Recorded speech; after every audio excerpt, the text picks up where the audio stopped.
Hello guys, welcome back to this channel. In today's video, I'll be showing you how you can turn off or restart your Samsung Galaxy phone without the power button. Okay, here I have opened my Samsung Galaxy phone, and first thing first, we can go to our quick setting panel. We can swipe down our screen like this, and this is my quick setting panel. And if we want to turn off our phone or restart our phone, we can click on this power icon.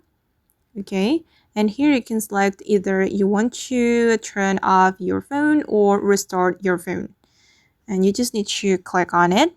And then we can also use the assistant menu to access the power option. This is my assistant menu. If you want to activate this assistant menu, you can go to your settings and you can go to the accessibility setting. You just need to click on your assistant menu and you can click on power off menu. Okay, then here you can select it. You can turn off your phone or you can restart your Samsung Galaxy phone. Alright guys, and that's how we can turn off or restart Samsung Galaxy phone without a power button. I hope this tutorial will be useful for you. Thank you so much for watching and see you on the next video.